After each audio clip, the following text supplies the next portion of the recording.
ሰላም ሰላም እንዴት ናችሁ? ይህ የግሬድ 9 ፊዚክስ የዩኒት 1 ወይም የምዕራፍ 1 የመጀመሪያ ቪዲዮአችን ነው። በዚህ በዩኒት 1 እንግዲህ ስር የምናየው ምንድነው ፊዚክስ ኤንድ ሂውማን ሶሳይቲ የሚለውን እናያለን ማለት ነው። የመጀመሪያው እንግዲህ ምንድነው ፊዚክስ በዚህ ቻፕተር ስር የምናየው እንግዲህ በዋናነት ዋትስ ፊዚክስ ወይም ደግሞ የፊዚክስ ምንነት ምን ማለት እንደሆነ እናያለን።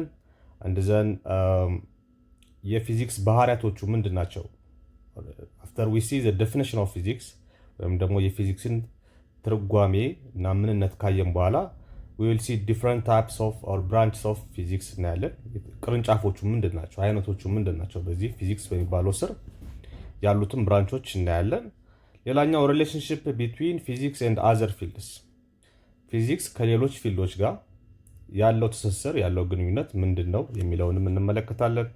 አንድ ዘን ኮንትሪቢዩሽንስ ኦፍ ፕሮሚነንት ሳይንቲስትስ ኢን አድቫንሲንግ ፊዚክስ፣ የእነሱ ደግሞ ሌላው ደግሞ የፊዚክስ ኮንትሪቢዩሽን ወይም ደግሞ አስተዋጽኦ ምንድን ነው በሰው በሶሳይቲ ውስጥ በሂውመን ሶሳይቲ ውስጥ ያለው ያበረከተው አስተዋጽኦ ምንድን ነው የሚለውን እንመለከታለን ማለት ነው። ይሄ እንግዲህ አስተዋጽኦ ምን ሊሆን ይችላል? እንግዲህ ችግሮችን በመፍታት ደረጃ የሰውን ህይወት በማሻሻል ደረጃ ያለውን ጠቀሜታ ወይም የሰጠውን አገልግሎት የምንመለከት ይሆናል ማለት ነው።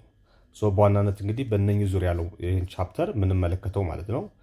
የመጀመሪያው እንግዲህ ዴፊኒሽን ኤንድ ኔቸር ኦፍ ፊዚክስ፣ ይሄ ምንድነው የፊዚክስ ትርጓሜና ምንነትና የፊዚክስ ተፈጥሮ ከተፈጥሮ ጋር ያለው ዝምድና ምንድን ነው የሚለውን እንመለከታለን ማለት ነው። ፊዚክስ እንግዲህ ማለት ባጭሩ ፊዚክስ የሚለው ቃል ፊዚክስ የሚለውን ቃል እንግዲህ ባጭሩ የግሪክ ቃል ነው። እሱ ምን ከሚል የመጣ ነው? እዚህ ጋር እንደምታዩት እንግዲህ ፊዚክስ ከሚል የግሪክ ቃል የመጣ ሲሆን ትርጓሜውም ኔቸር ወይም ተፈጥሮ ማለት ነው። ፊዚክስ ማለት እንግዲህ በራሱ ምንድነው ማለት ስለ ተፈጥሮ የሚያጠና ሳይንስ ነው ማለት ነው። ስለ ተፈጥሮ በራሱም ተፈጥሮ ማለት ነው። ከተፈጥሮ ጋር እንግዲህ ትልቅ ቁርኝነት ያለው የትምህርት ዘርፍ ነው ማለት ነው።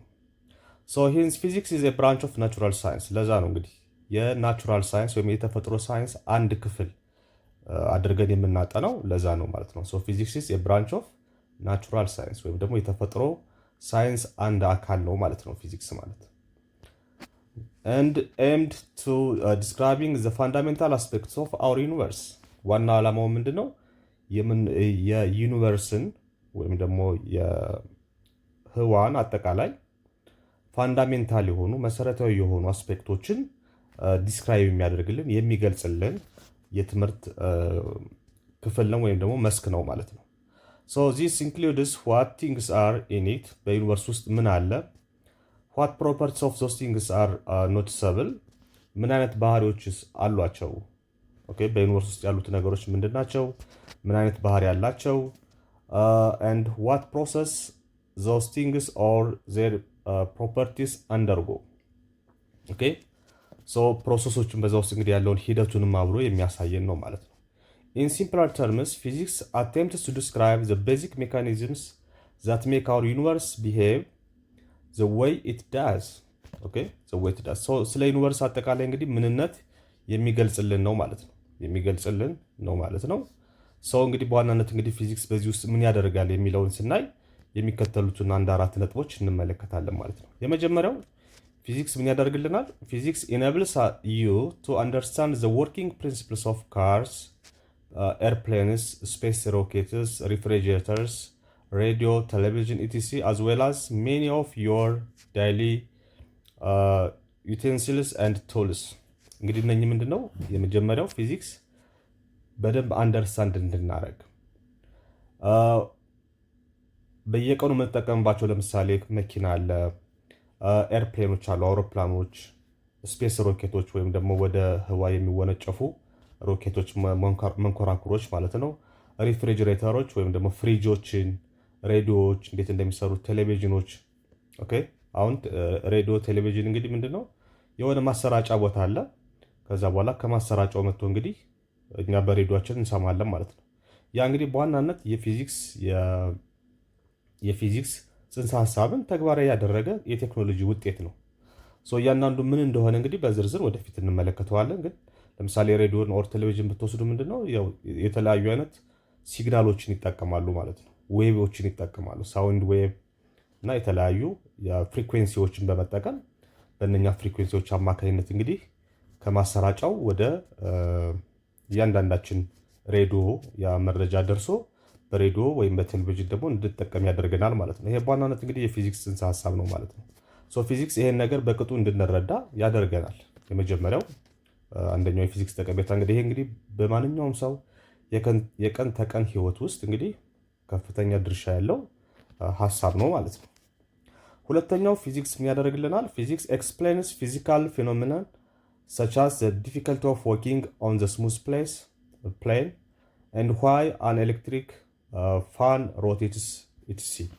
ሁለተኛው ደግሞ ምን ያደርጋል? ለምሳሌ ዲፊከልቲ ያሳየናል። ምን ያሳየናል? ለምሳሌ walking on a smooth plane በለስላሳ መሬት ላይ መሄድ ምን ያክል አስቸጋሪ እንደሆነ ያሳየናል ማለት ነው። አሁን ይሄ ምንድነው? በለስላሳ በጣም ለስላሳ በሆነ ወለል ላይ በምትሄዱበት ሰዓት እንግዲህ ለመራመድ ትቸገራላችሁ ማለት ነው። ይሄም የምን ችግር ነው? እንግዲህ የፍሪክሽን ዞሮ ዞሮ የፎርስ ችግር ነው ማለት ነው። ኦኬ ለስ የሆነ የፍሪክሽን ፎርስ ካለ እኛ ለመሄድ እንቸገራለን ማለት ነው። አሁን ለምሳሌ በአስፋልት ላይ ስንሄድ አንቸገርም። ለምን? አስፋልቱ ላይ ሻካራ ነገር አለ። ያ ነገር ፍሪክሽን ይፈጥርልናል። ከእግራችንና አስፋልቱ የሚፈጥረው ነገር ለኛ ምንም ነገር ሳናስብ በቀላሉ እንድንራመድ ያደርገናል። ተመጣጣኝ የሆነ ፍሪክሽን ፎርስ ስላለ ማለት ነው። ነገር ግን ያን በጣም ስሙዝ ብናደርገው ወይም ደግሞ ሴራሚክ ላይ ብትሄዱ ለምሳሌ ትንሽ የማዳለጥ ችግር እንደውም ሌላ ፈሳሾች ካሉበት ደግሞ ጭራሽ ላለመራመድ ላይ የማያስችል ሁኔታ ይፈጠራል ማለት ነው። እነኛን ለስላሳ የሆኑ ነገሮች ላይ እንግዲህ ለስ የሆነ በጣም ዝቅተኛ የሆነ የሰበቃ ወይም ደግሞ የፍሪክሽን ኃይል ስላለ ለመራመድ እንቸገራለን ማለት ነው። ይሄ ዞሮ ዞሮ ስለ ፎርስ ነው የሚወራልን እዚህ ጋር ኢንዳይሬክትሊ። ፊዚክስ ይሄንን ነገር በቅጡ እንድንረዳ ያደርገናል ማለት ነው። ሌላኛው እንግዲህ ፊዚክስ ሌላ ምን ያደርጋል? helps you discover some of the unknown parts of the nature and makes you familiar with the modern world። ስለዚህ የማይታዩ ነገሮችን ደግሞ ይገልጥልናል። ለምሳሌ አሁን በምትማሩበት ሰዓት በሌሎች ሰብጀክቶች ላይም ስለ ፕላኔቶች ለምሳሌ ብዙ ተምራችሁ ሊሆን ይችላል፣ በተለያየ መልኩ ሰምታችሁ ሊሆን ይችላል ስለ ፕላኔትስ። በየጊዜው የተለያዩ አይነት ፕላኔቶች ይገኛሉ። የነሱ የፕላኔቶቹ መገኘት የፊዚክስ ውጤት ነው። ከእንደገና እነኛ ፕላኔቶች ደግሞ እንዴት እንደሚንቀሳቀሱ ምህዋራቸውን ጠብቀው እንዴት እንደሚንቀሳቀሱ ከሌሎች ፕላኔቶች ጋር ያላቸው መስተጋብር ይሄን ሁሉ እንግዲህ የሚገልጽልን ስለነኛ ፕላኔቶች ፋሚሊያር እንድንሆን የሚያደርገን ወይም ደግሞ የተሻለ ግንዛቤ እንዲኖረን የሚያግዘን ፊዚክስ ነው ማለት ነው። ፊዚክስ በዚህ መልኩም በጣም ጠቃሚ የሆነ ሚናን ይጫወታል ማለት ነው። የመጨረሻው እንግዲህ ፊዚክስ helps you to understand some concepts in other subjects like biology, chemistry, geology, astronomy። በሌሎች የትምህርት አይነቶች ውስጥም የራሱ የሆነ አስተዋጽኦ አለው ማለት ነው። ጥሩ አንደርስታንዲንግ እንዲኖራችሁ ፊዚክስ ያግዛችኋል። ለምሳሌ በባዮሎጂ፣ በኬሚስትሪ፣ በጂኦሎጂ፣ በአስትሮኖሚ በእነኚህ ላይ እንግዲህ የተሻለ ግንዛቤ እንዲኖረን ያግዘናል ማለት ነው። የተሻለ ግንዛቤ እንዲኖረን ያግዘናል። it is all about physics። ቀጥሎ የምናየው እንግዲህ ምንድነው? studying physics helps you understand concepts, relationships, principles and laws of nature። ፊዚክስ በአጠቃላይ እንግዲህ በምናጠናበት ሰዓት ምንድነው የምናገኘው ነገር? ግንዛቤ እንዲኖረን ጥሩ የሆነ መረዳት እንዲኖረን ያደርገናል። ስለምን? መሰረታዊ ጽንሰ ሀሳቦችን በመረዳት የዩኒቨርስን መሰረታዊ ጽንሰ ሀሳቦች በዩኒቨርስ ውስጥ ባሉ አካላት መካከል የሚኖረው መስተጋብር ሪሌሽንሺፕ፣ አንዱ ከአንዱ ጋር ያለው መስተጋብር ምንድን ነው የሚለውን ሪሌሽንሺፕ ይነግረናል። እንደዛን ፕሪንሲፕሎችን መሰረታዊ የሆኑ ጽንሰ ሀሳቦችን ይነግረናል። ሌላ ደግሞ የተፈጥሮ ህጎችን እንድናውቅ ያደርገናል ማለት ነው። ሎስ ኦፍ ኔቸር ተፈጥሮ የሆኑ ህጎችን ወይም የተፈጥሮ ህጎችን እንድንረዳ ያደርገናል ማለት ነው። a person who studies physics is called physicist ይባላል ማለት ነው። ፊዚክስን የሚያጠና ሰው ደግሞ ምን ይባላል? ፊዚሲስት እንለዋለን ማለት ነው። ፊዚሲስት እንለዋለን። ከዚህ በኋላ እንግዲህ ፊዚክስ መማር ከጀመራችሁ በኋላ እናንተ እንግዲህ የተሻለ ግንዛቤ ካላችሁ ያው ፊዚሲስት ትባላላችሁ ማለት ነው። ሌላኛው ቀጥሎ የምናየው እንግዲህ ብራንችስ ኦፍ ፊዚክስ የፊዚክስ ብራንቾች ወይም ደግሞ ክፍሎች አይነቶች ምን ምን ናቸው የሚለውን እንመለከታለን ማለት ነው። ሳም ብራንችስ ኦፍ ፊዚክስ ኤንድ ዜር ዲስክሪፕሽንስ። አሁን በዚህ ቀጥሎ ባለው ሰንጠረዥ ውስጥ እንግዲህ የምንመለከተው ምንድነው የፊዚክስ ብራንቾችን ወይም ደግሞ አካሎችን እናያለን ማለት ነው። የመጀመሪያው የፊዚክስ ብራንች እንግዲህ ምንድነው ሜካኒክስ ይባላል። ሜካኒክስ ፊዚክስ የምንለው እንግዲህ ይሄ ምንድነው ሜካኒክስ ኢዝ ኤ ብራንች ኦፍ ፊዚክስ የብራንች አንድ ክፍል ነው ማለት ነው። አንድ ክፍል ነው። ስለምን የሚያጠና ነው ካላችሁ እንግዲህ ከስሙ እንደምትረዱት which deals with the motion of an object without or with a reference of force። እንግዲህ በሪፈረንስ ፎርስ የነገሮችን እንቅስቃሴን በአጠቃላይ ሜካኒክስ ሲባል it's all about motion ማለት ነው። ስለ ሞሽን ወይም ደግሞ ስለ እንቅስቃሴ የሚያጠና ፊዚክስ ነው። ኦኬ ሶ እንቅስቃሴ ምን ሊሆን ይችላል እንግዲህ with force ሪፈረንስ ፎርስ ሊሆን ይችላል or without reference force ሊሆን ይችላል። አንዳንድ ነገሮች ተጨማሪ ፎርስ ኤክስተርናል ፎርስ ኤግዘርት በማድረግ እነሱ ላይ በማድረግ እንዲንቀሳቀሱ ማድረግ እንችላለን። አንዳንዶቹ ደግሞ ምን ተጨማሪ ፎርስ ሳይሆን በራሳቸው የሚንቀሳቀሱ አሉ with different scenarios and conditions ማለት ነው። ሶ ስለነሱ የሚያጠና የፊዚክስ ክፍል ሜካኒክስ ይባላል። ሶ ሜካኒክስ can be further divided into two branches namely አሁንም ሜካኒክስን ደግሞ በስንት እንከፍለዋለን? በሁለት እንከፍለዋለን።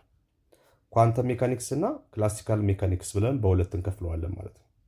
ሶ አንደኛው የፊዚክስ ብራንች የሆነው አካል የሆነው ሜካኒክስ የሚባለው የፊዚክስ ክፍል ስለ እንቅስቃሴ የሚያጠና የፊዚክስ ክፍል ማለት ነው። ይሄኛው ስለ እንቅስቃሴ ስለ ሞሽን ኦፍ ኦብጀክትስ በአጠቃላይ የሚያጠና የፊዚክስ ክፍል አሁን ደግሞ እሱን በሁለት ከፍለን እናየዋለን። ኳንተም ኤንድ ክላሲካል ሜካኒክስ ብለን በሁለት ከፍለን እናየዋለን ማለት ነው።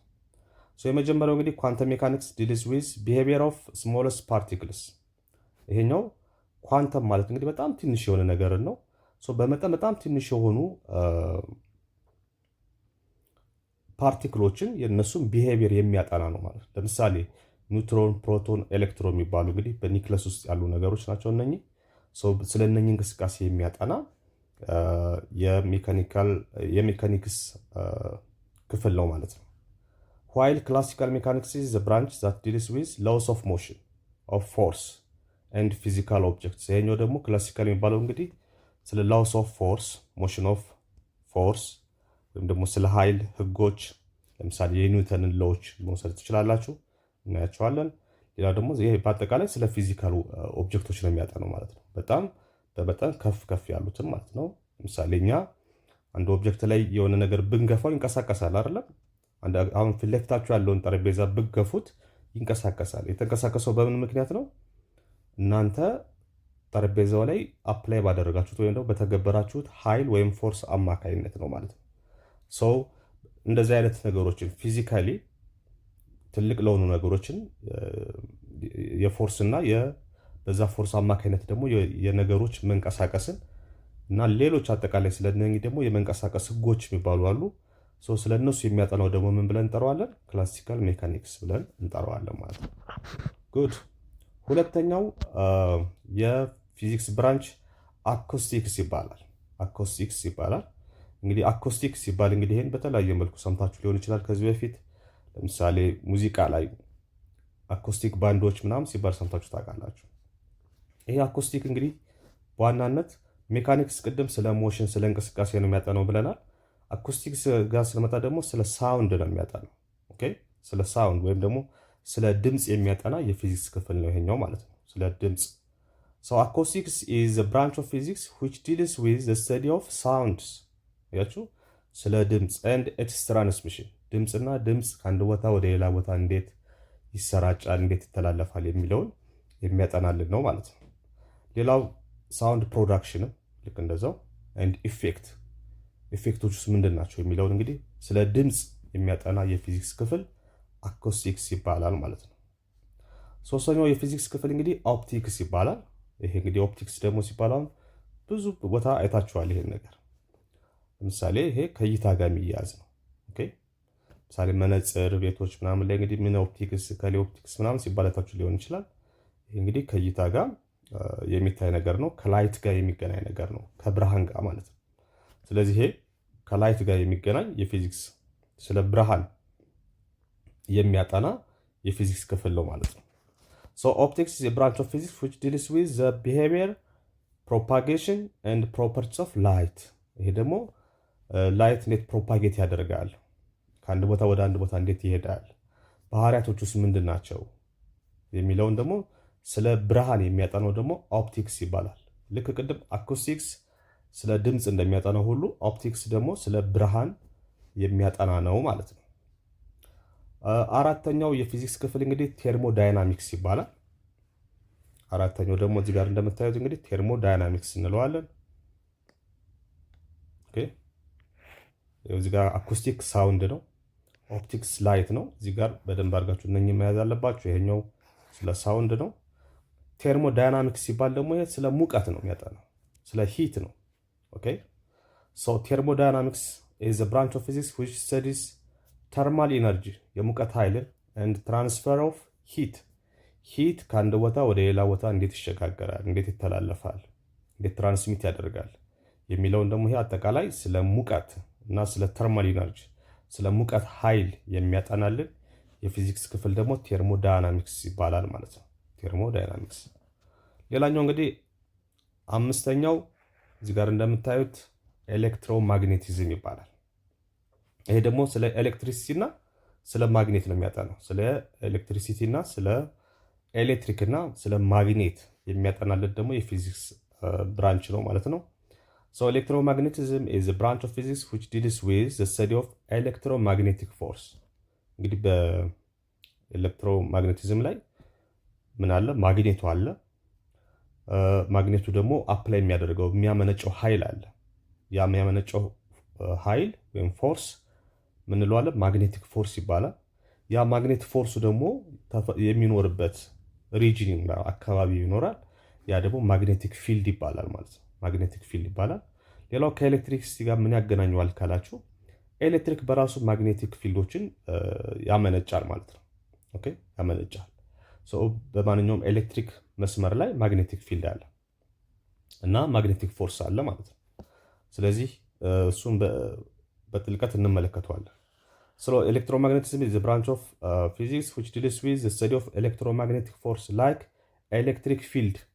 ኦኬ ኤሌክትሪክ ፊልዶች አሉ። በዛ ኤሌክትሪክ ፊልዱ እንግዲህ የማግኔቲዝም ፎርስ ይኖራል ማለት ነው። ላይት ማግኔቲክ ፊልድ።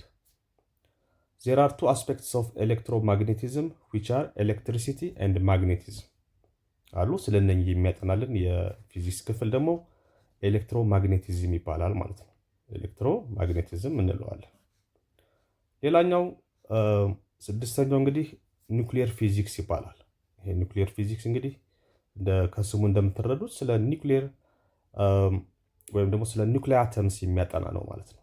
ስለ ይሄ ኒውክሊየር ወይም ደግሞ ኒውክለስ ከምንለው ቃል የመጣ ነው ኒውክሊየር የሚለው ማለት ነው።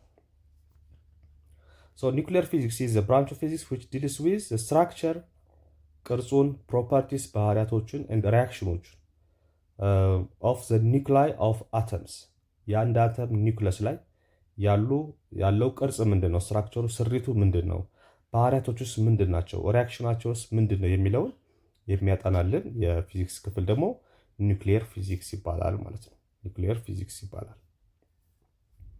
የመጨረሻው እንግዲህ የፊዚክስ ክፍል ምን ይባላል? አስትሮፊዚክስ ይባላል። አስትሮፊዚክስ እንለዋለን። ይህ አስትሮፊዚክስ እንግዲህ ስለምንድን ነው የሚያጠናው? ይሄ ደግሞ አስትሮፊዚክስ ሳይንስ ዛት ኢምፕሎይስ ሜተድስ ኤንድ ፕሪንሲፕልስ ኦፍ ፊዚክስ ኢን ስተዲንግ አስትሮኖሚካል ኦብጀክትስ ኤንድ ፊኖሚና። ይሄ ደግሞ ስለ ህዋ ቅድም እንዳልኳቸው ስለ ፕላኔቶች፣ ስለ አስትሮኖሚካል ነገሮች የሚያጠናልን በአጠቃላይ የፊዚክስ ክፍል ደግሞ አስትሮፊዚክስ ብለን እንጠራዋለን ማለት ነው።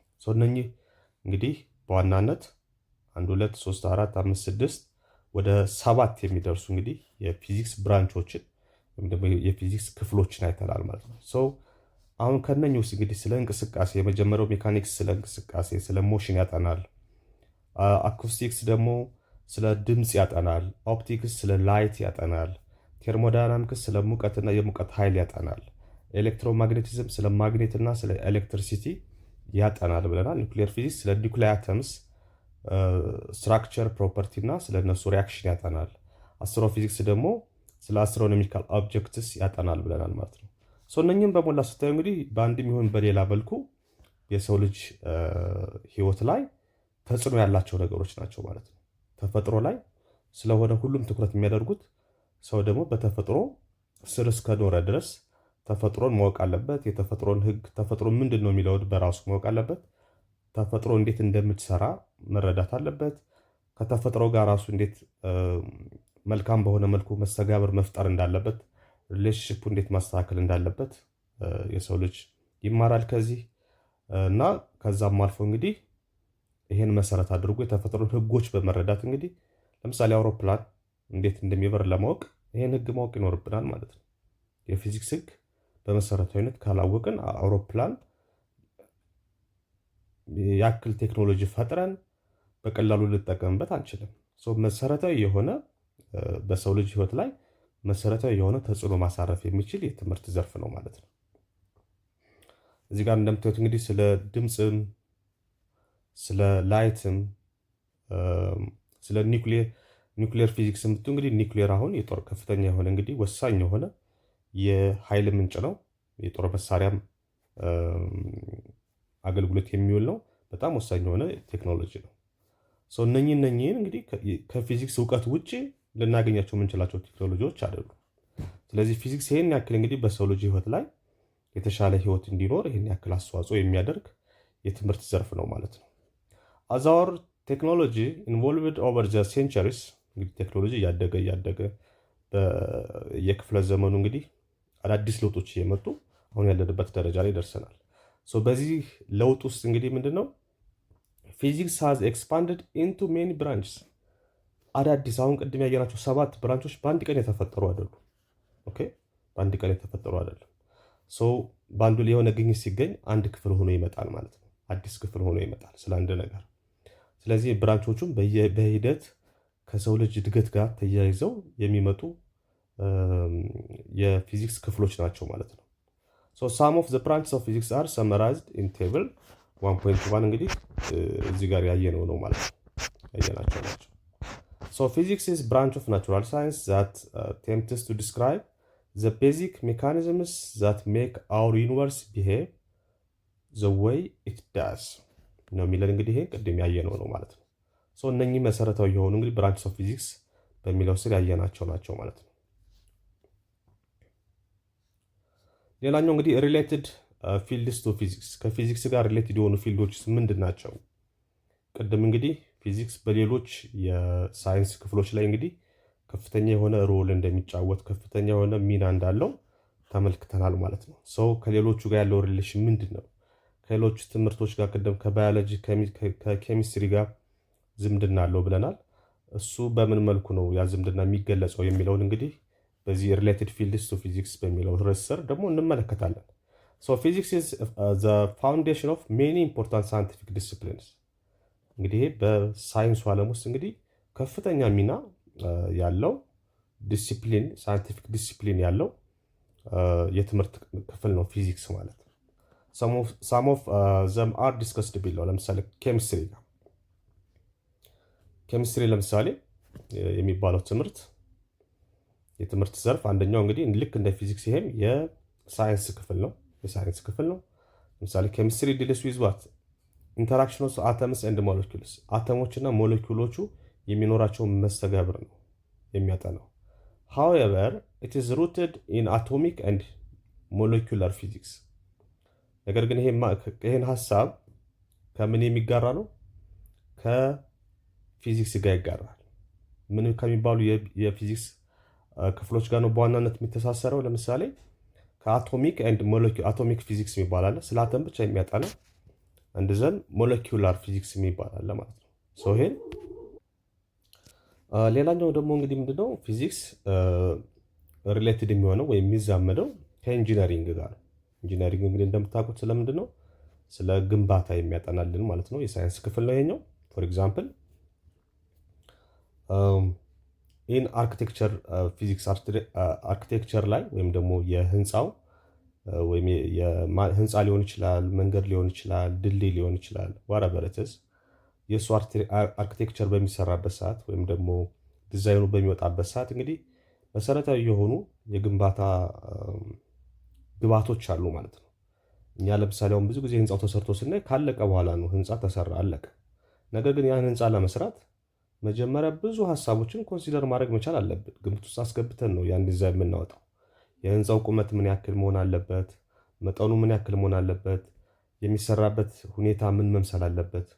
የምንጠቀመው የህንፃው ጥንካሬ፣ የብረት መጠን፣ የኮንክሪት መጠን፣ የምናምን የሚለውን በሞላ የፊዚክስ ሀሳቦችን መሰረት አድርገን ነው የምንወስነው ማለት ነው። ኦኬ ሶ ፊዚክስ አት ዘ ሃርት ኦፍ ዲተርሚኔሽን ስትራክቸራል ስቴቢሊቲ። ሶ የስትራክቸሩን ወይም ደግሞ የህንፃውን ሁኔታ ለመወሰን በቃ ፊዚክስ የልብ ምት ነው ማለት ነው። ኦኬ ያን ያክል ወሳኝ ነው ማለት ነው። ለምሳሌ ስለ መሬቱ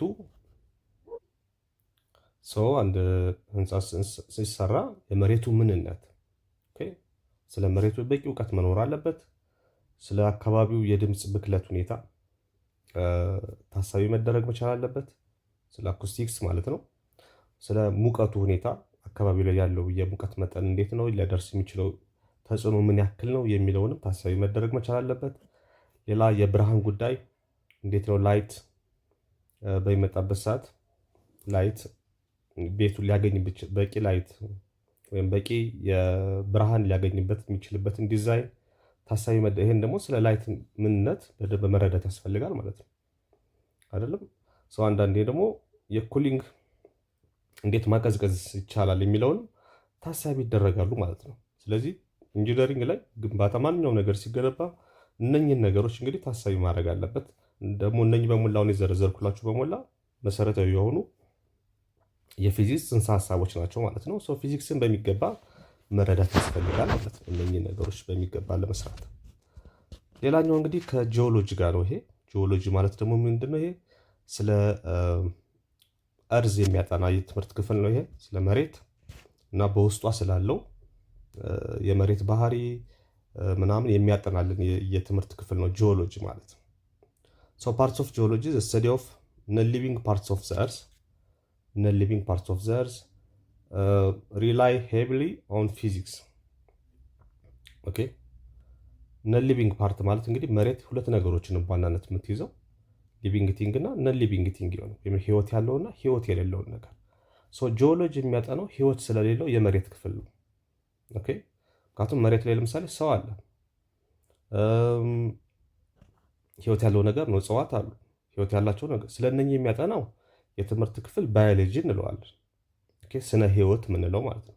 ህይወት ስላላቸው ነገሮች መሬት ላይ ስላሉ ነገር ግን ህይወት ስላላቸው ነገሮች የሚያጠና ክፍል ባዮሎጂ ይባላል።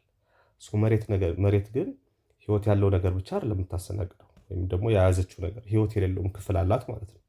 ስለዚህ የመሬትን ህይወት የሌለውን ክፍል የሚያጠናልን የሳይንስ መስክ ደግሞ ጂኦሎጂ ይባላል። ጂኦሎጂ ይባላል። ስለዚህ ስለሱ በምናጠራበት ሰዓት ፊዚክስን በዋናነት በጣም ወሳኝ ሚና ኖሮት እናገኘዋለን ማለት ነው። ለምሳሌ ኢንክሉዲንግ ሬዲዮ አክቲቭ ዴቲንግ፣ እርዝኩዌክስ ለምሳሌ ስለ መሬት መንቀጥቀጥ አናላይሲስ እንዴት እንደሆነ፣ ኤንድ ሂት ትራንስፈር አክሮስ እርዝ ሰርፌስ፣ መሬት ላይ የመሬት የላይኛው ክፍል ላይ እንግዲህ ሙቀት እንዴት እንደሚተላለፍ ምናምን ስለነኝ በሞላ የፊዚክስ ሀሳቦች ከፍተኛ ሚና ይኖራቸዋል በዚህኛው በጂኦሎጂ በሚባለው የሳይንስ ክፍል ማለት ነው። ሌላኛው እንግዲህ በባዮፊዚክስ ነው። ከስሙ እንደምትረዱ እንግዲህ ባዮፊዚክስ አፕላይስ ፕሪንሲፕልስ ኤንድ ሜቶድስ ዩዝድ ኢን ፊዚክስ ቱ ስተዲ ባዮሎጂካል ፊኖሚና ማለት ነው። እንግዲህ እዚህ ጋር ባዮሎጂካል ያልኳቸው እንግዲህ ባዮሎጂ ስለ ህይወት ስላላቸው ነገሮች የሚያጠና ነው። በእነሱ በምናጠናበት ሰዓት እንግዲህ የፊዚክስ ጽንሰ ሀሳቦችን እንጠቀማለን ማለት ነው።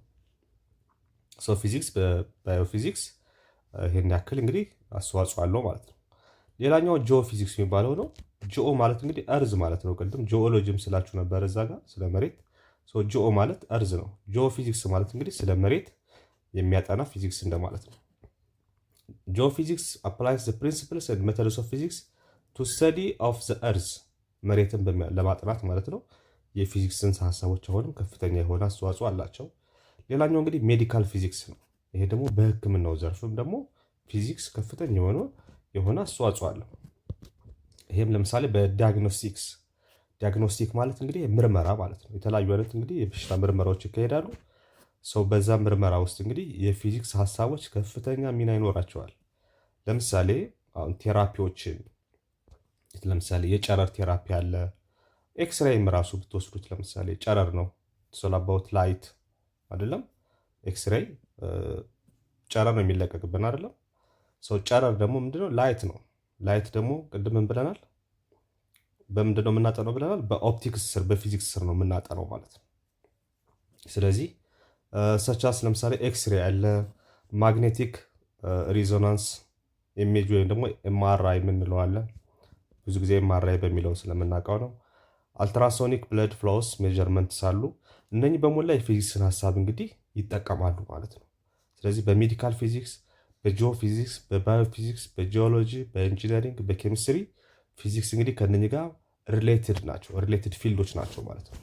ወይም ደግሞ የፊዚክስን ሀሳብ ተጠቅመው የሚሰሩ ክፍሎች ናቸው ማለት ነው። ዚስ ኦል አባውት። ሌላኛው እንግዲህ በዚህ ዩኒት ላይ የመጨረሻው ጽንሰ ሀሳብ ሂስቶሪካል ኢሹስ ኤንድ ኮንትሪቢተርስ ናቸው። ሂስቶሪካል ይሄ ታሪካዊ ጉዳዮችና በዛ ላይ እንግዲህ ኮንትሪቢዩት ያደረጉ ግለሰቦች እነማን ናቸው የሚለውን ደግሞ የምናይበት ነው ማለት ነው። ሰው እንግዲህ በዚህኛው በሂስቶሪካል ኢሹስ ኤንድ ኮንትሪቢተርስ እንግዲህ የምናየው ታሪካዊ የሆኑ ሁነቶች ጉዳዮች ምንድን ናቸው፣ በእነኛ ውስጥ ደግሞ ከፊዚክስ አንጻር ማለት ነው እነኚህ ከእንደጋ ደግሞ ለዛ ከፍተኛ አስተዋጽኦ ያበረከቱ ግለሰቦች እነማን ናቸው የሚለውን ደግሞ የምናይበት ክፍል ነው ይሄኛው ማለት ነው። ሶ ኦቨር ዘ ላስት ፊው ሴንቸሪስ ባለፉት እንግዲህ ትንሽ ምዕተ ዓመቶች፣ ሴንቸሪ ማለት እንግዲህ 100 ዓመት እንደማለት ነው። ሶ ባለፉት 100 ዓመታት እንደማለት ነው። ፊው ሴንቸሪስ the growth of scientific knowledge has resulted in ever increasing specialization in branch of physics into separate fields። እንግዲህ ቅድም እንደነገርኳችሁ ፊዚክስ በአንድ ጊዜ ሁሉ ሀሳብ አልተፈጠረም። ሰው በሂደት ነው ማለት ነው። በሂደት አንዱ በተፈጠረ በ100 ዓመት ውስጥ ሌላኛው ሊፈጠር ይችላል። ሰች ላይ ግዛት ሰው እንደዚህ እየተባለ በሂደት አንደኛው ሀሳብ በደንብ እየዳበረ ሌላም አዲስ ነገር እየተጨመረ የተለያዩ አሁን ቅድም ያየናቸው የፊዚክስ ብራንቾች ወይም ክፍሎች ያየ ነው። ሁሉም በአንድ ቀን የተፈጠሩ ነገሮች አሉ። ሰው በሂደት አንዱን ተከትሎ እየመጣ አንዱም እንደ አዲስ ግኝት እየተገኘ የመጣበት ሁኔታ ነው ያለው ማለት ነው። ሂስቶሪካል ባክግራውንዱ ወይም ደግሞ ታሪካዊ አመጣጡን ስንመለከት ሶ ፊዚክስ as it is developed from Renaissance to the end of the 9th century እንግዲህ በ19ኛው ክፍለ ዘመን እንግዲህ ሬኔሳንስ የሚባለው ለምሳሌ ይሄ በዋናነት አሜሪካና አውሮፓ የሚባለው የዓለማችን ክፍል ሬኔሳንስ ማለት ተሐድሶ ማለት ነው። ሶ በሳይንስ በቴክኖሎጂ በጣም የታደሱበት ጊዜ ወይም ደግሞ ከፍተኛ ለውጥ የመጣበት ዘመን ነበር ማለት ነው። ኢትስ ኮልድ ክላሲካል ፊዚክስ ይባላል። ሶ በዛን ሰዓት የነበረው ፊዚክስ እንግዲህ ምን ይባላል? ክላሲካል ፊዚክስ ይባላል ማለት ነው። እንደ ሪቮሉሽን ወይም ደግሞ እንደ አብዮት አድርጋችሁ አስቡት። አብዮት ሶ ሪቮሉሽናሪ ዲስከቨሪስ ስታርቲንግ አት ዘ ቢጊኒንግ ኦፍ ዘ 20th ሴንቸሪ በሃያኛው ክፍለ ዘመን መጀመሪያ ላይ እንግዲህ ይሄ ሪቮሉሽን መጣ ማለት ነው። ከፍተኛ የሆነ እድገትና ለውጥ በዚህ በፊዚክስ ዘርፍ ከፍተኛ ግኝቶች የተገኙበት ነው ማለት ነው። ትራንስፎርምድ ፊዚክስ ፍሮም ክላሲካል ፊዚክስ ቱ ሞደርን ፊዚክስ በሃያኛው ክፍል እንግዲህ ቅድም ያልኳችሁ የሬኔሳንስ ዘመኑ በ19ኛው ክፍለ ዘመን የነበረ ሲሆን ክላሲካል ፊዚክስ እንለዋለን በ19ኛው ክፍለ ዘመን የነበረው። በ19ኛው ክፍለ ዘመን እንግዲህ የነበረውን ክላሲካል ፊዚክስ ስንለው በሚቀጥለው ሴንቸሪ 100 ዓመት ውስጥ ደግሞ ለምሳሌ በሃያኛው ክፍለ ዘመን ደግሞ ይሄ ክላሲካል የነበረው ፊዚክስ ወደ ምን ተቀየረ ማለት ነው? ወደ ሞደርን ፊዚክስ ወደ ዘመናዊ ፊዚክስ እያደገ መጣ ማለት ነው። እንደዛ በዚህ በሞደርን ፊዚክስ እንግዲህ ሜኒ ላውስ ኦፍ ክላሲካል ፊዚክስ ሃቭ ቢን ሞዲፋይድ በ19ኛው ክፍለ ዘመን እንግዲህ ይሄ እንደዚህ ነው የሚሉ የፊዚክስ ህጎች እንግዲህ በሞደርን ፊዚክስ ወይም በሃያኛው ክፍለ ዘመን ላይ የሚሻሻሉት እየተሻሻሉ የሚጣሉት እየተጣሉ እየተረጋገጡ በተግባር እየተረጋገጡ በተጨማሪ ጥናትና ምርምር እየተረጋገጡ የሚሻሻሉት ሞዲፋይ እየተደረጉ አዳዲስ ግኝቶች እየተጨመሩ ትክክል ደግሞ ያልነበሩ በፊት በመላምት ደረጃ ልክ ናቸው የተባሉት ደግሞ የተስተካከሉ የመጡበት ዘመን ነበር ማለት ነው። ሶ ሜኒ ላውስ ኦፍ ክላሲካል ፊዚክስ ሃቭ ቢን ሞዲፋይድ ዱሪንግ ዘ 20th ሴንቸሪ በሃያኛው ክፍለ ዘመን ተስተካክለዋል ማለት ነው። ሪዛልቲንግ ዘ ድራማቲክ ቼንጅስ ኢን ቴክኖሎጂ።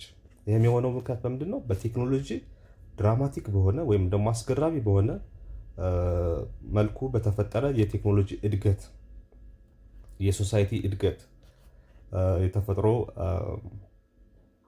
ጋር ያለውን እንግዲህ መስተጋብር በከፍተኛ ደረጃ ያጠናከረበት በመሆኑ በእነኚህ ምክንያቶች እንግዲህ ስለ ዩኒቨርስ ያለን አመለካከት እና እውቀት እያደገ በመምጣቱ እነኚህ ነገሮች ማስተካከያ እንዲደረግባቸው ሆኗል ማለት ነው።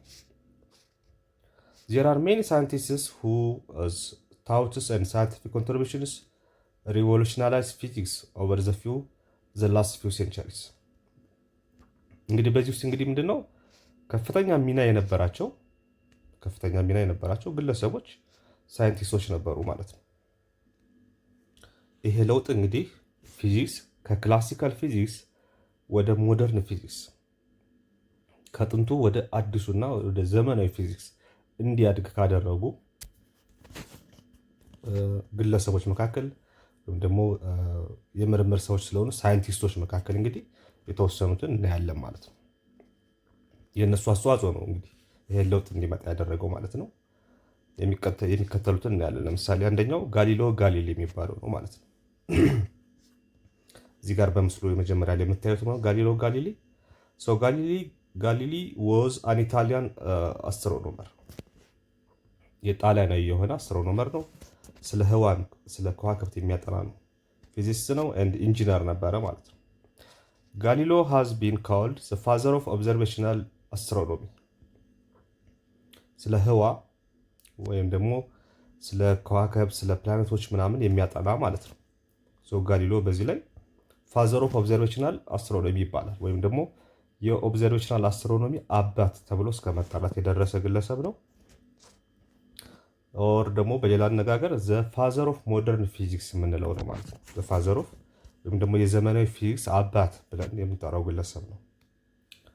ስለዚህ ይሄ ጋሊሌዮ የሚባለው ሰውዬ የጣሊያን ፊዚስት ወይም ደግሞ ኢንጂነር ወይም አስትሮኖመር እንግዲህ ዘ ፋዘር ኦፍ ኦብዘርቬሽናል አስትሮኖሚ ይባላል። ለምሳሌ አሁን ላይ በህዋ ላይ ያሉ ከዋክብቶችን የተለያዩ ፕላኔቶችን እንመለከታለን አይደል? በቴሌስኮፕ እዚህ ሆነን ትልልቅ ቴሌስኮፖችን በመጠቀም እዚህ እንጦጦም አለ። ለምሳሌ ኢትዮጵያ አስትሮኖሚ ተቋም አለ። እዛም ሄዳችሁ እንግዲህ መመልከት ትችላላችሁ። የዛን ቴሌስኮፕም ለመጀመሪያ ጊዜ እንግዲህ የፈጠረው ሰውዬ ይሄ ጋሊሌዮ ጋሊሌ ነው ማለት ነው። ጋሊሌዮ ዘ ፈርስት ስተዲድ ዘ ሶላር ሲስተም ኤንድ ዘ ዩኒቨርስ ዩዚንግ ቴሌስኮፕ። በቴሌስኮፕ ተጠቅሞ እንግዲህ ምን ያደረገ ነው? ስለ ሶላር ሲስተም ማለት እንግዲህ ምንድነው? ፀሐይና በፀሐይ ዙሪያ ስለሚሽከረከሩ ሌሎች ፕላኔቶች፣ ኦኬ ከዋክብቶች አጠቃላይ ይሄን ያጠና እና በዚህ ላይ እንግዲህ ከፍተኛ የሆነ የጥናት ውጤት እንዲያደረግ ያበረከተ ግለሰብ ነው ማለት ነው። ለዛ ነው ዘ ፋዘር ኦፍ ሞደርን ፊዚክስ የሚባለው ደግሞ የዘመናዊ ፊዚክስ አባት የሚባለው እንግዲህ ጋሊሌዮ ጋሊሌ ነው ማለት ነው። ሁለተኛው እንግዲህ አይዛክ ኒውተን ይባላል ወይም ደግሞ ኒውተን። ሰር ኒውተን እንግዲህ ሰር አይዛክ ኒውተን፣ ሰር እንግዲህ የማዕረግ ስማቸው ነው። እንግሊሽ ማትማቲሻን ነው። ይሄ ደግሞ እንግሊዛዊ የሆነ የሂሳብ ሊቅ ነው ማለት ነው። የሂሳብ ሊቅ ነው፣ የፊዚክስ ሊቅ ነው፣ አስትሮኖመር ነው፣ የስነ ህዋ እንዲሁም ቴዎሎጂያን ነው። የሃይማኖትም ትምህርት የተማረ ነው። እንዲ ደግሞ ኦተር ነው፣ ደራሲ ነው ማለት ነው። የብዙ ሙያ ባለቤት ነው። he is widely recognized as one of the greatest mathematicians and most influential scientists of all time። ይሄ እንግዲህ በጣም ትልቅ የሆነ የሂሳብ እውቀት የነበረው እና ኦል ታይም የሚን ጊዜም የሳይንስ ሊቅ ተብሎ የሚጠራ ሰው ነው ማለት ነው። ምንድነው ያደረገው እንግዲህ ኒውተን he developed principles of modern physics። የዘመናዊ ፊዚክስን ፕሪንሲፕሎች፣ ህጎች፣ ዋና ሀሳቦችን እንግዲህ ያፈለቀ ሰው ነው። ኢንክሉዲንግ ዘ ላው ኦፍ ሞሽን። እንግዲህ ቅድም እንደነገርኳችሁ ሞሽን ላይ ሜካኒክስ ላይ ስናይ ሜካኒክስ ፊዚክስ የሚያጠናው ስለ ሞሽን ነው ብለናል። እንግዲህ ሞሽን ላይ ደግሞ በዋናነት እንግዲህ ኒውተን ነው ማለት ነው የሞሽን ህጎችን ወይም የእንቅስቃሴ ህጎችን እንግዲህ ያስቀመጠልን እሱ ነው ማለት ነው። and is credited as one of the great minds of the 17th century የ17ኛው ክፍለ ዘመን እንግዲህ ትልቁ ሰው የፈጠራ ሰው ተብሎ የሚጠቀስ ሰው ነው ማለት ነው። in scientific revolution of his century Isaac Newton is famous for his laws of motion and gravity ስለ ስበት ኃይል ወይም ግራቪቲ እና ስለ እንቅስቃሴ ህጎች እንግዲህ እስካሁን ድረስ ያሉትን ህጎች በሞላ እንግዲህ ሴት ያደረገው ዲስከቨር ያደረገው የፈጠረውና ያስቀመጠው እንግዲህ አይዛክ ኒውተን ነው ማለት ነው። ሌላኛው እንግዲህ ሚካኤል ፋራዳይ ነው። ሚካኤል ፋራዳይ ይህም የኢንግላንድ ወይም ደግሞ የእንግሊዝ ሳይንቲስት ነው። he contributed to study of electromagnetism and electrochemistry ስለ ኤሌክትሮማግኔቲዝም እና ስለ ኤሌክትሮኬሚስትሪ ደግሞ ዋናውን ሚና የተጫወተው እና በዛ ላይ ትልቅ ፈጠራ ያለው ሰው ሚካኤል ፋራዳይ ይባላል ማለት ነው። እንግዲህ ሚካኤል ፋራዳይ እንግዲህ በዋናነት ስለ ኤሌክትሮማግኔቲዝም እና ኤሌክትሮኬሚስትሪ ነው ብያቸዋለሁ። ዋና ዲስከቨሪዎቹ ደግሞ የሱ ምንድን ናቸው? ሂዝ ሜን ዲስከቨሪስ ኤሌክትሮማግኔቲክ ኢንዳክሽን፣ ዳይማግኔቲዝም ኤንድ ኤሌክትሮላይሲስ ማለት ነው። ስለነኚህ ነው እንግዲህ በዋናነት ይህን ጠቅልል ስናደርገው እንግዲህ አሁን ወደ ውስጥ እያንዳንዱን ገብተን አንመለከትም። ሚካኤል ፋራዳይ በአጠቃላይ እንግዲህ ስለ ማግኔት እንግዲህ አብዛኛውን ሀሳብ እንግዲህ ዲስከቨር ያደረገ ሳይንቲስት ነበር ማለት ነው። ሌላኛው እንግዲህ የምናየው እንግዲህ ጄምስ ፕሪስኮት ጁል የሚባለው ነው። እንግዲህ ጁል የሚለው ራሱ በመለኪያ አሃድነት አሁን የምንጠቀመው ነው በፊዚክስ። ጁል ኢዝ አን እንግሊሽ ሳይንቲስት ነው። ይህም የእንግሊሽ ነው፣ ማቴማቲሻል ነው and ብሬወር ነው። ጁል studied the nature of heat የሙቀትን ተፈጥሮ ያጠና ነው። and discovered a relationship to mechanical work ከሜካኒካል ወይም ደግሞ ከእንቅስቃሴ ስራዎች ጋር ወርክ ጋር ያለውን ደግሞ ሪሌሽንሽፕ ያጠና ግለሰብ ነው ማለት ነው። this lead to laws of conservation of energy ይሄ ደግሞ ወደ ምን ይመራዋል ማለት ነው? ወደ laws of ኮንዘርቬሽን ኦፍ ኢነርጂ ማለት ይሄም ሎስ ኦፍ ኮንዘርቬሽን ኦፍ ኢነርጂ ምንድነው የሚለው ኢነርጂ ናይዘር ክሬትድ ኖር ዲስትሮይድ የሚለውን ሎውም ዲስከቨር ያደረገ ነው ማለት ወይም ኃይል ወይም ኢነርጂ ከአንድ ፎርም ወደ ሌላ ፎርም ይቀየራል እንጂ አይጠፋም አይፈጠርም ነው ሎው ኦፍ ኮንዘርቬሽን ኦፍ ኢነርጂ የሚለው ማለት ነው። ኢነርጂ ኢዝ ኦልዌይስ ኮንዘርቭድ ነው። የሚጠፋ ኢነርጂ የለም፣ የሚፈጠር ኢነርጂ የለም። ራዘር ምንድነው የሚያደርገው ከአንድ ፎርም ወደ ሌላ ፎርም። ለምሳሌ ቤት እንደገባችሁ መብራት ታበራላችሁ።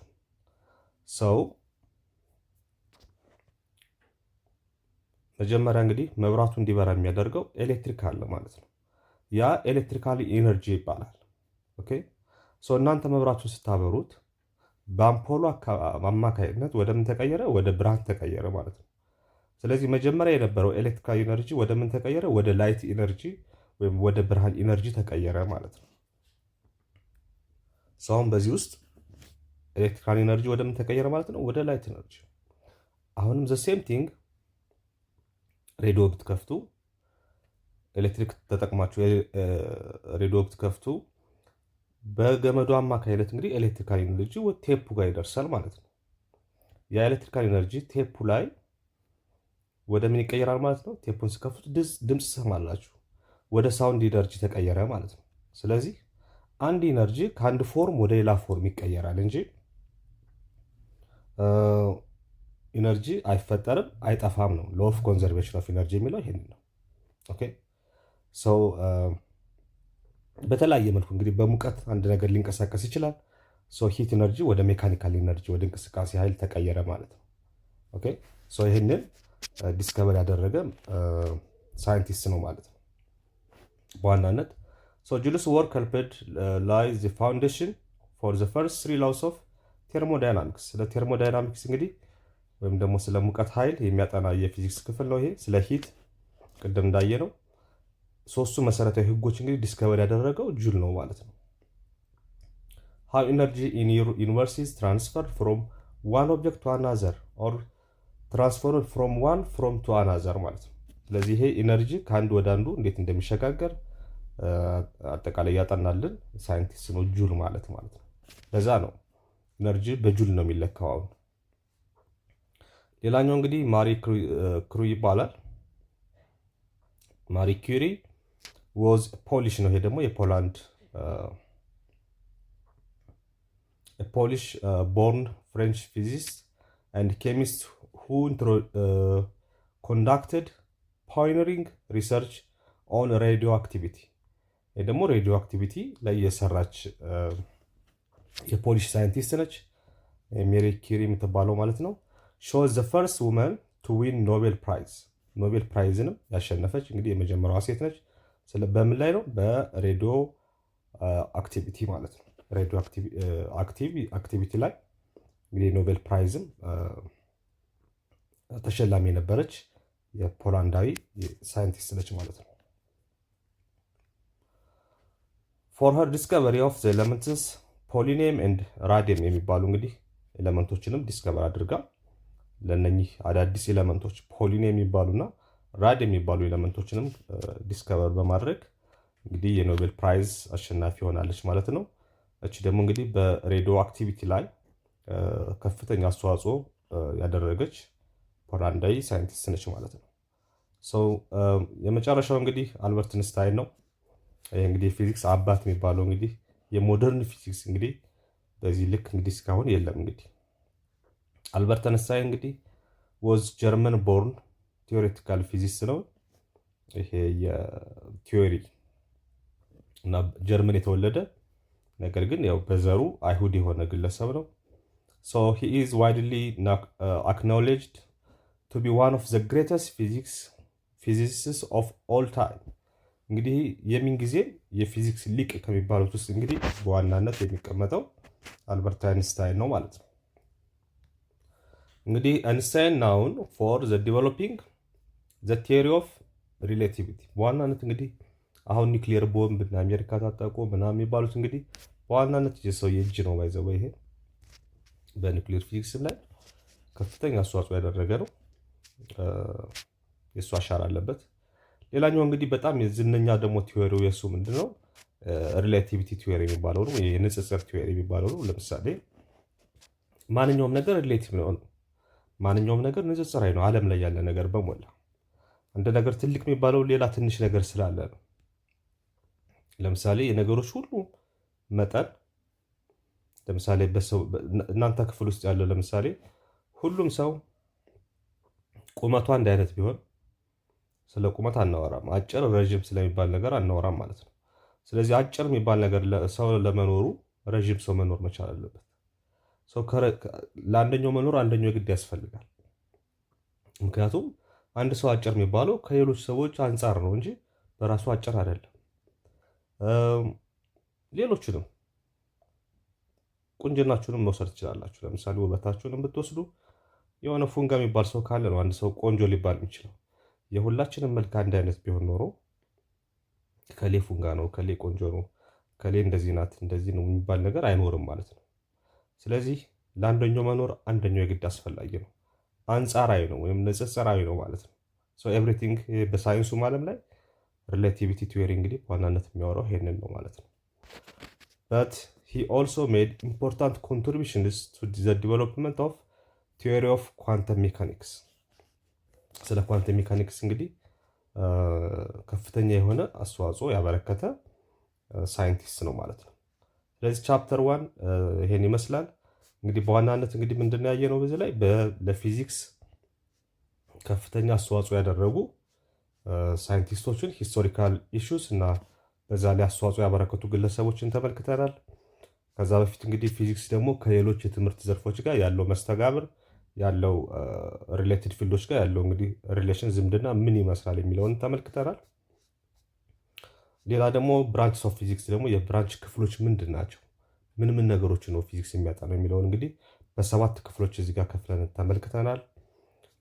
እዚህ ጋር ደግሞ ፊዚክስ ዴፊኒሽኑ ትርጓሜው ምንድን ነው፣ ከተፈጥሮ ጋር ያለው ዝምድናስ ምንድን ነው፣ ፊዚክስ በራሱ የግሪክ ቃል ሲሆን ፊዚክስ ከሚል የመጣ ቃል ሲሆን ትርጉሙም ተፈጥሮ ወይም ኔቸር ማለት እንደሆነ ተመልክተናል ማለት ነው። ስለዚህ ቻፕተር 1 በዚህ መልኩ ጨርሰናል። በሚቀጥለው ቪዲዮአችን በቻፕተር 2 እንገናኛለን፣ በዩኒት 2 እንገናኛለን።